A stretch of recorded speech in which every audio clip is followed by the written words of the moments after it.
Okay, I feel weird. Hold on. Are we in the middle of this? I feel uncentered. Is this the center, Mariah?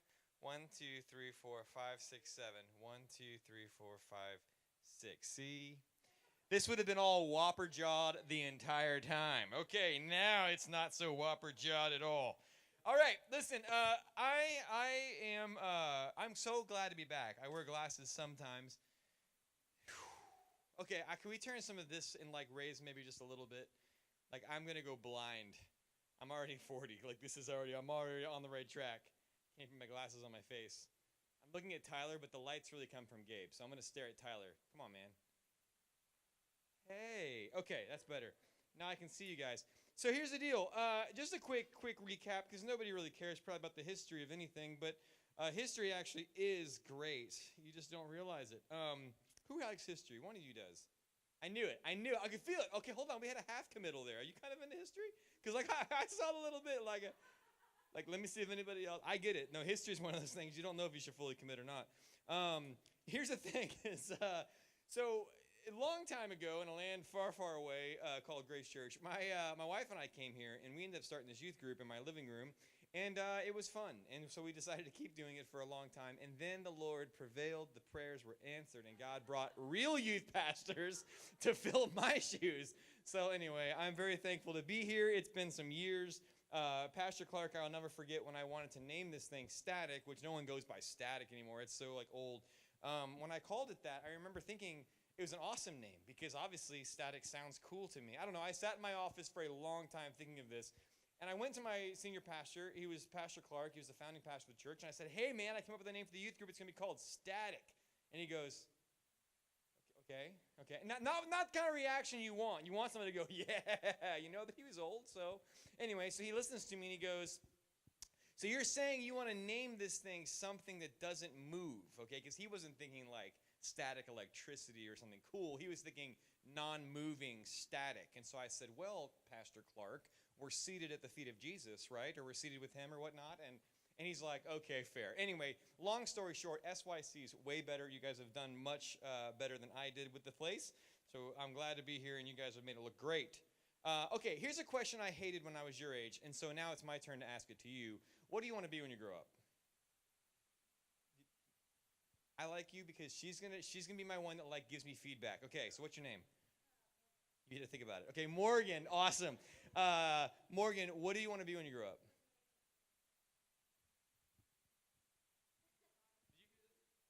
Do you know what it is? Okay, can you say it again?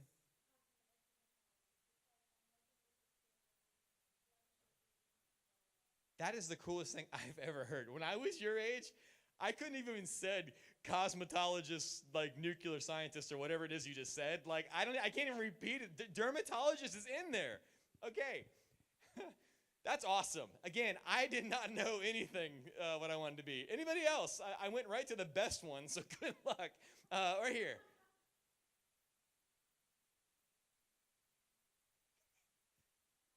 It's okay. I was gonna say I feel like you would have thought about it before you did. I know. I figured.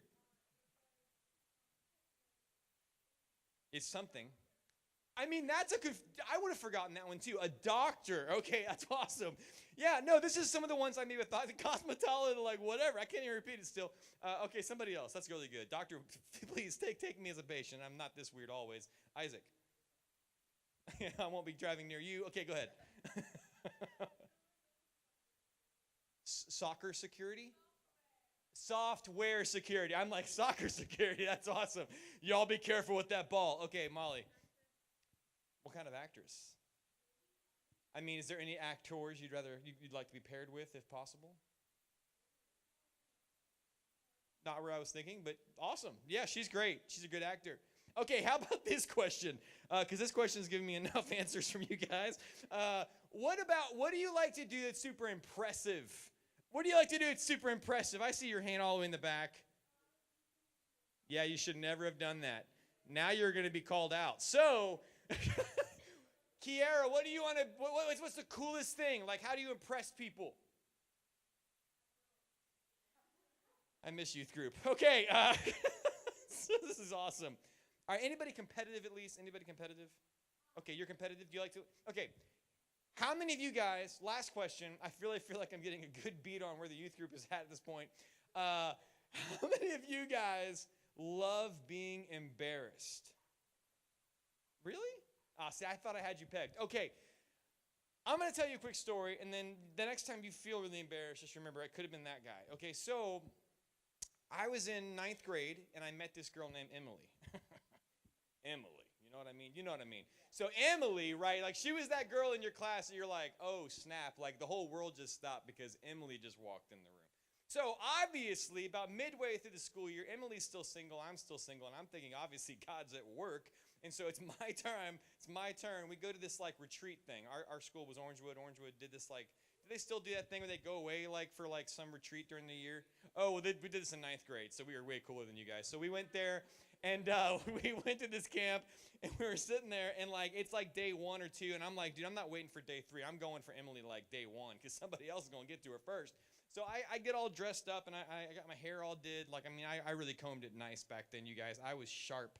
I had my shirt tucked in, like things have changed.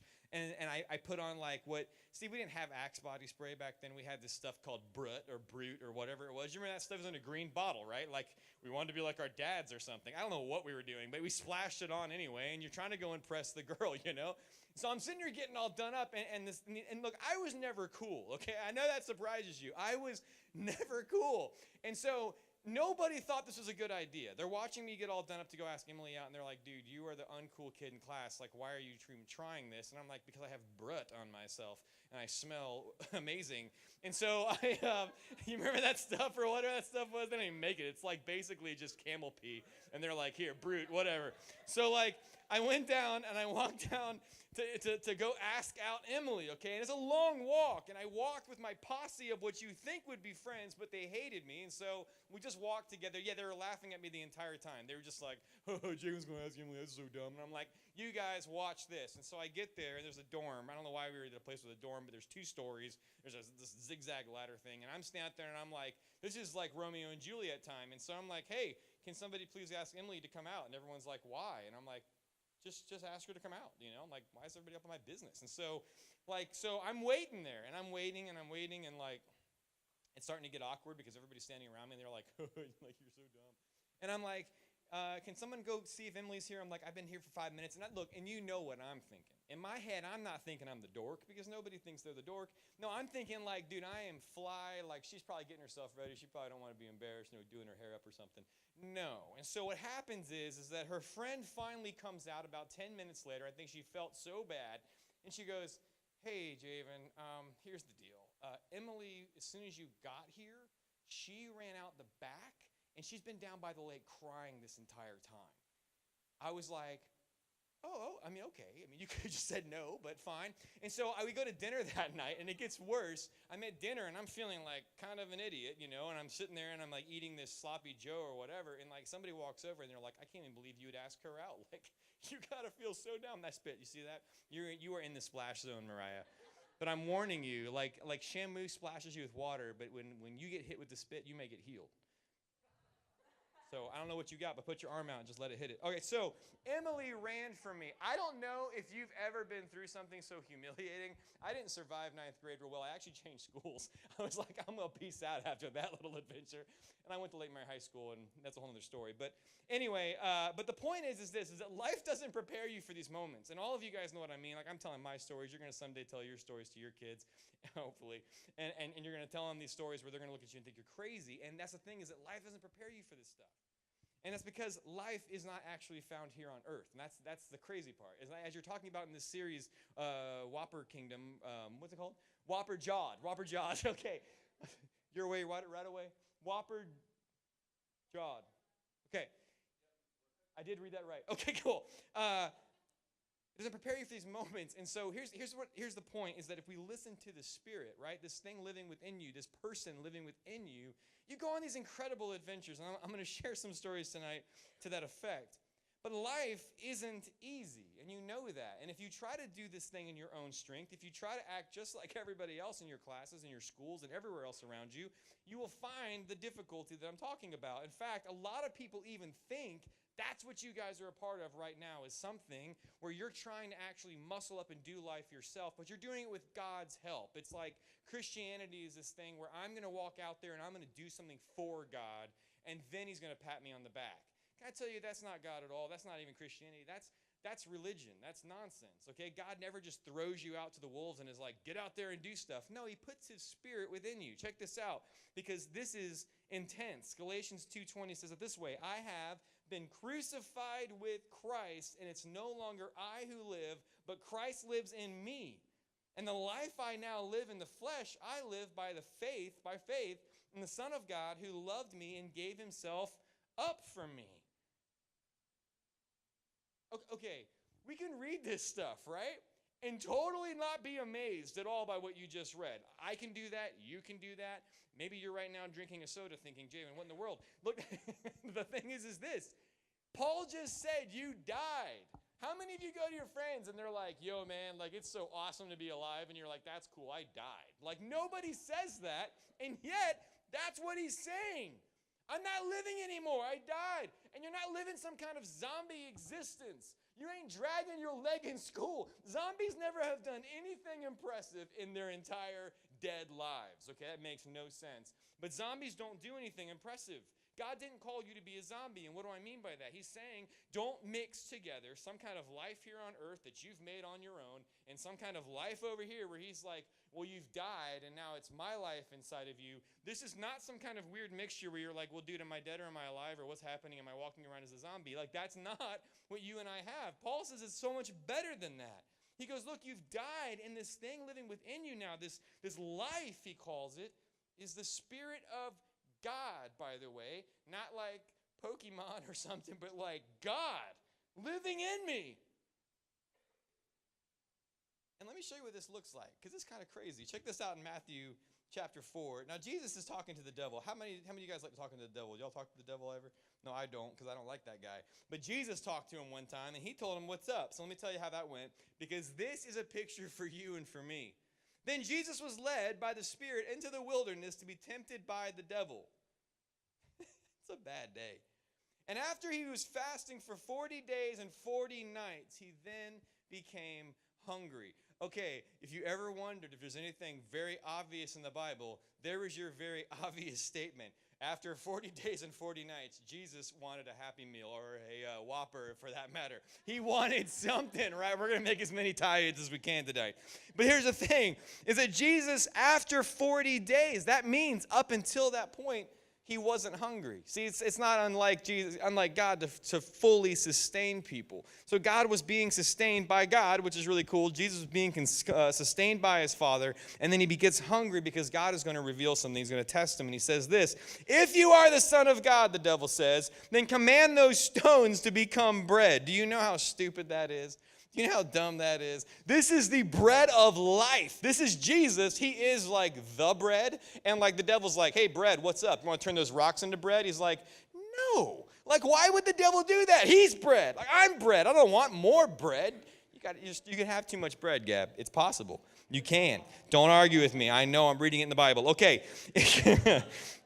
No, and but what does Jesus say? He goes, no, listen, man shall not live on bread alone, but on every word that proceeds out of the mouth of God. Who is every word that proceeded out of the mouth of God? Oh, wait, he's standing there in front of the devil. He's like, yeah, devil, you can't trick me because I am the word. I am what sustains. So the devil goes, okay, fine. He takes him up to the holy city, and he makes him stand on the very top, and he goes, okay, if you are the Son of God, throw yourself off of here. Can I tell you, if you ever have a little voice tell you to throw yourself off of anything, don't listen to that. That's not God. That's the devil, okay? And so the devil is telling Jesus, why don't you prove that you're God? Because if you jump off of here, won't angels come catch you? Don't you have a whole gang of angels like his friends or whatever, like up in heaven? Like, won't they surely come pick you up and save you? And Jesus goes, yeah, that's true, because you're quoting Scripture, right? The devil's using Scripture here. And Jesus says, yeah, but there's some more Scriptures. He goes, on the other hand, you shall not put the Lord your God to the test. And again, the devil goes, okay, fine. Takes him up to a high mountain. Look at all this stuff, man. Look at these kingdoms, he says. I'll give all this stuff to you. And Jesus says, go, Satan. You can't tempt me. He says, you shall only worship the Lord your God. Okay, the point of this is this. Jesus is demonstrating something. He's living here, But he's saying my identity, who I am, is not here. So you're offering me to be bread. Well, I'm already bread. And this earth didn't call me bread. I am the bread of life. I know it's kind of a weird thought, but it's who he is. He's saying, look, you're offering me kingdoms. My kingdom's not of this world. Like, you're offering this to me. Why would I take that? I don't need that. I have my own kingdom. And he's saying, hey, how about you worship me and I'll just make your life great? And he's going, yeah, no, my life is great. So you have nothing to offer me. So it's all based out of who he was. And the way God did this was for you and for me as well. Listen to this. Hebrews 12:2 says it this way. Fixing our eyes on Jesus, he was the author and perfecter of faith, who for what? The joy set before him endured the cross. What? For the joy set before him, he endured the cross, despising the shame, and he sat down at the right hand of God. Jesus could see something. He could see something that you never got to see yet. You weren't born in such a way that you could see it. But the way Jesus was born, he could see into the Spirit. He could see what life was really like. He could see all the temptations for what they were. He could see sin for what it was. He had a communication or a relationship with God. And the cool part is he authored that. He came up with it, and he made it so perfect that when he gives it to Hunter, when he gives it to Olivia, when he gives it to you guys, it's perfect. You don't have to fix it, make it better. Jesus is not leaving it up to you to make this Christianity thing work. No, he gave you something that was perfect. So let me ask you a question. How many things are you currently doing on your own? Without God's help. Like, oh, God, I don't need you for that. Like I'm going to go figure this thing out. I'm going to listen to my friends. What are my friends saying? Like, what's the advice? What's the word? What are my parents telling me? What are my teachers telling me? Hold on a minute. What's God telling you? This is the guy who put life within you, and he gives you direction. So how many times a day do we waste our time? Instead of doing what Jesus said, he goes, taste and see, knock, it'll be opened. Ask, it'll be given. Look. He's an experiential God. What are all those things? Knocking, seeing, tasting.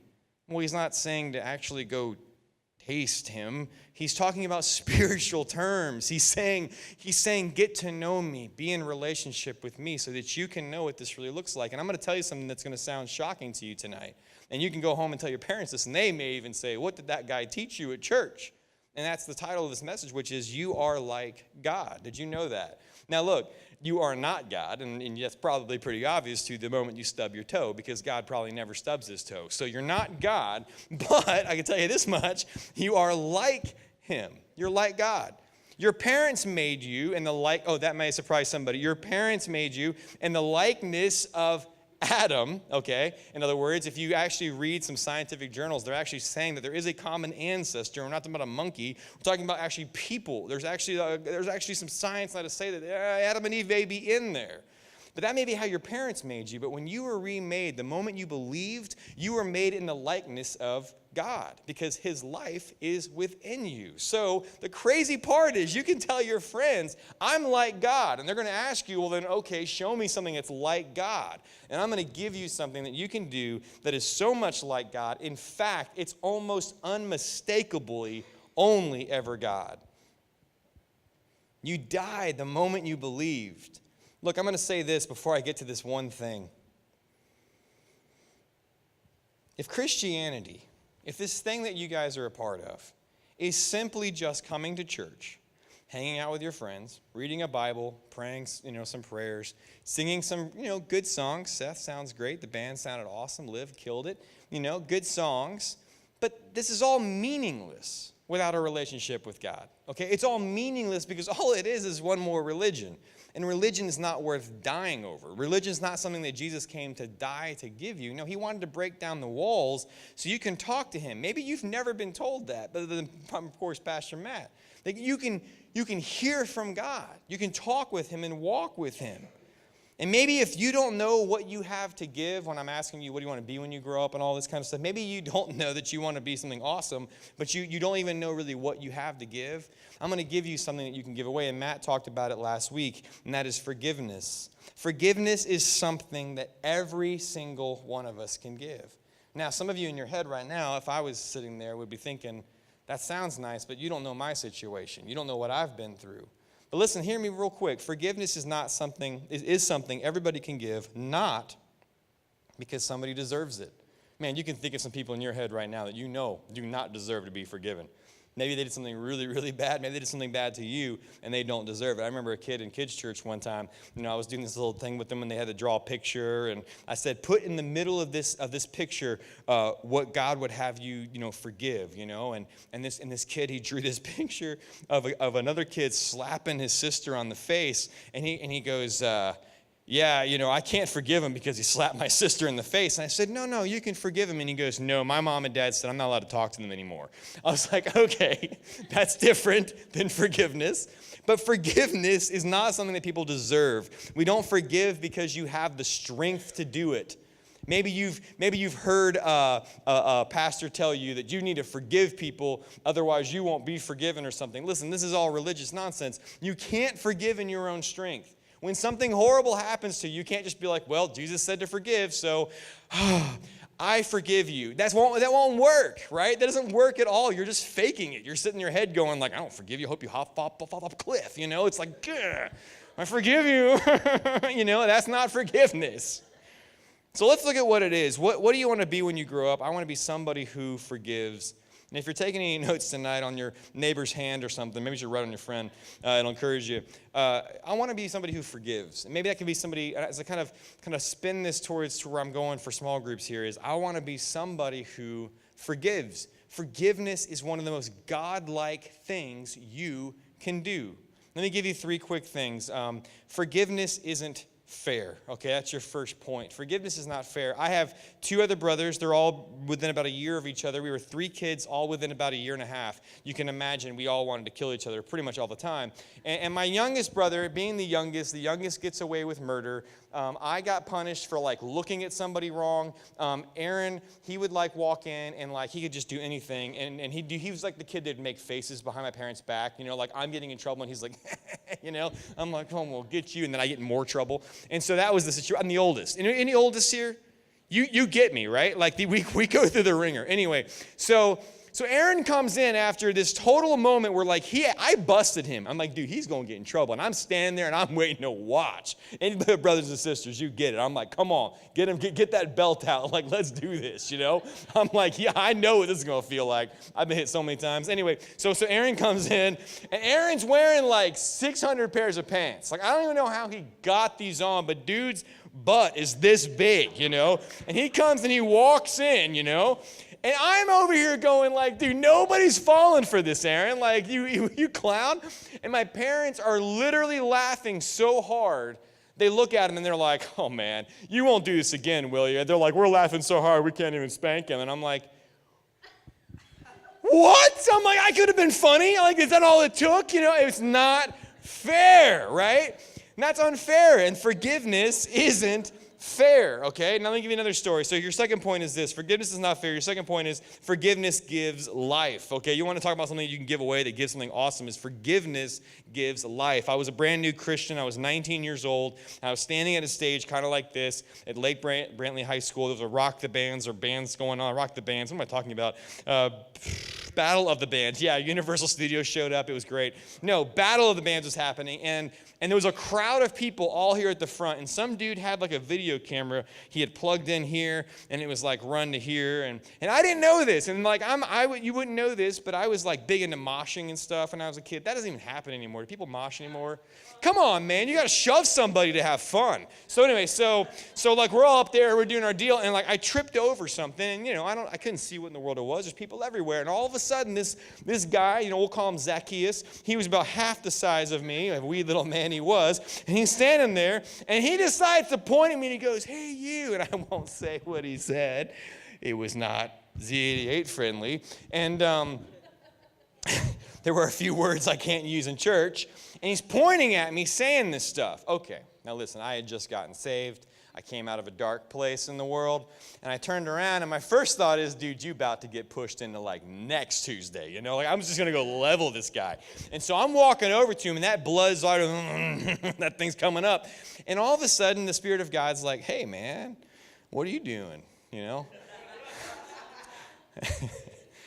And all of a sudden, I felt myself calm down, and I walked over to this guy, and he's standing here, and I'm like, I got this thing right there. And I said, I'm really sorry. I said, I didn't mean to trip over your cord. In fact, I didn't even see your cord. And he goes, oh man, it's okay. And all of a sudden, his whole demeanor changed from like, to like, it's cool, you know? Forgiveness gives life. I forgave, and all of a sudden, there was this life that was given. But maybe your situation's a little harder. And I had friends, and maybe you know somebody who's went through like divorce. Your parents broke up. Something happened, and maybe something happened that was so hard in your life that you honestly are having a hard time forgiving. How do I offer forgiveness when this is so hard? And here's your last note is this: forgiveness is born from joy. Now, wait a minute. We read this earlier, and that doesn't make any sense. How can I go through something like divorce? How can I go through something that's terribly hard and then forgive somebody out of joy? Where does this joy come from? So I'm sitting here saying that you're all like God, and yet forgiveness is hard. Do you remember what the snake told Eve in the garden? He said a lot of things, and it wasn't just eat an apple or fruit. No, the devil started off by saying this one thing. It's the same thing he said to Jesus in what we read. And he said this: you need something to be more like God. That's the thought, right? He said to Eve, if you want to be like God, blank.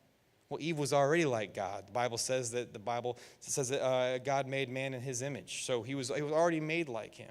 Well, you guys have been in church services where you've heard people stand up here with a microphone and they've said this phrase: don't you want to be more like Jesus? Be more like Jesus. And all you're thinking in your head is I need to be more like Jesus. And really all we're saying is you need to act better. Stop doing that thing that you're doing and just behave a little nicer, okay?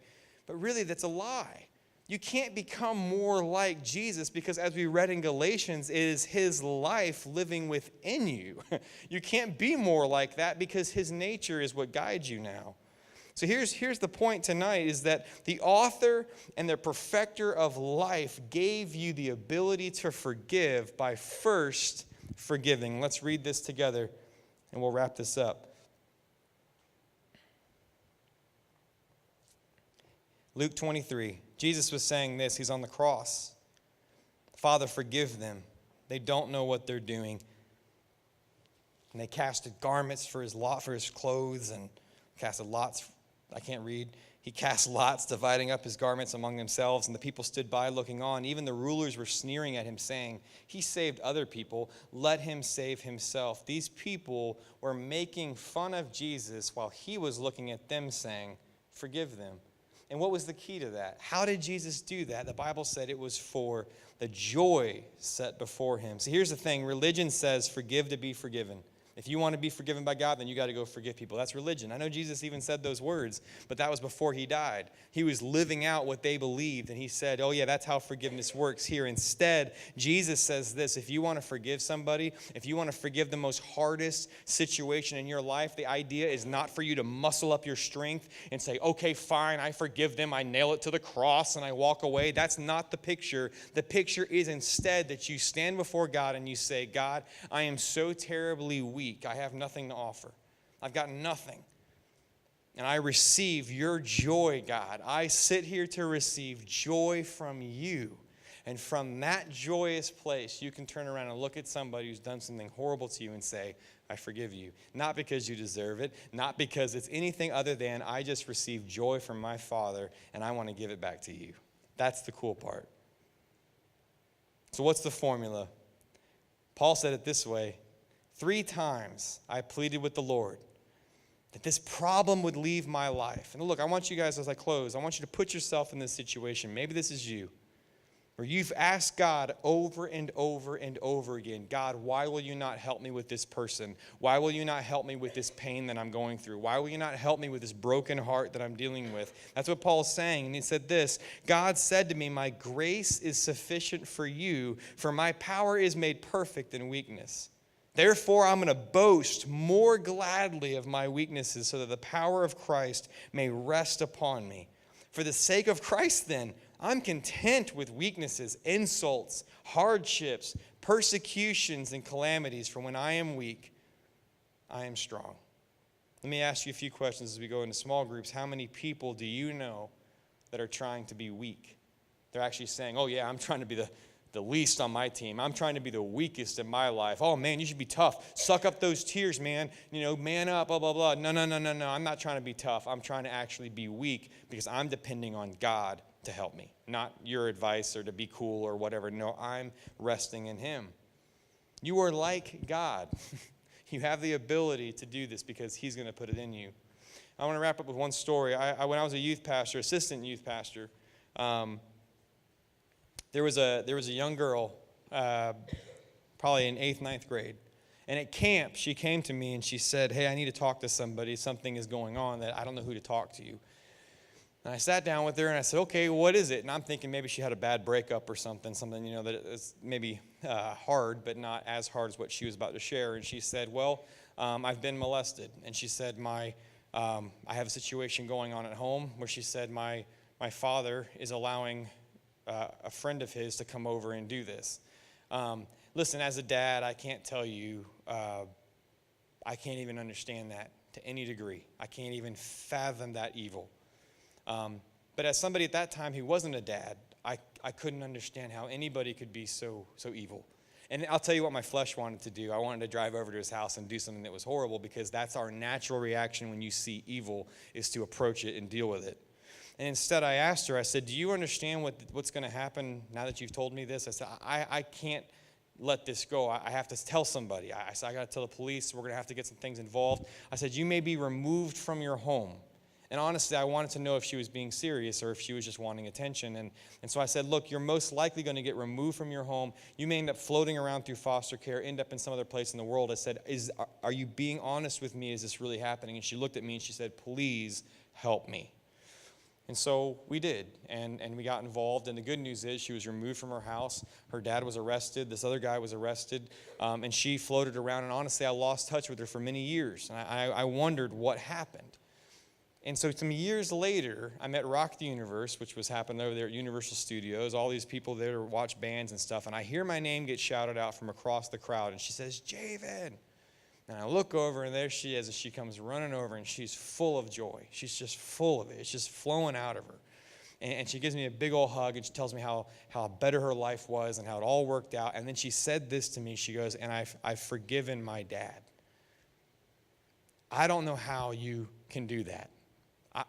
Personally, I don't know if I could forgive somebody who did that to me. But that's the power of God. She wasn't sitting there saying she forgave her dad because she felt like she had to, because that's the right thing to do and that's what you're supposed to. No, she was saying, look, out of the joy that I've received from God. Now, look, she wasn't running back to have a relationship with her dad. In fact, that relationship, I'm sure, was over. But she was saying, I have forgiven him because it's not good for me to carry that weight, and God took that from me. So I don't know what you're dealing with. I don't know what you're going through. But what I can tell you is that life doesn't prepare you for anything, really. Life didn't prepare me to have a girl run away from me. And life certainly didn't prepare me of what advice to give a young girl who was going through something that hard. The good news is that God is our Father, not Pastor Javen or Matt or anybody else. No, God is the one leading us and guiding us and walking with us, and his Spirit lives within you. What are you going to go give away? Lord, we love you so much, and I thank you for this group of young people. God, it's so awesome to see a legacy continue. Lord, of students that live for you, that love you, that are walking with you. And God, I just pray that as they enter into this time together, as they discuss, God, I pray that we would just be a real group. God, that we'd be real about life and real about the awesome, awesome things that you do in and through us. We love you. In Jesus' name, amen.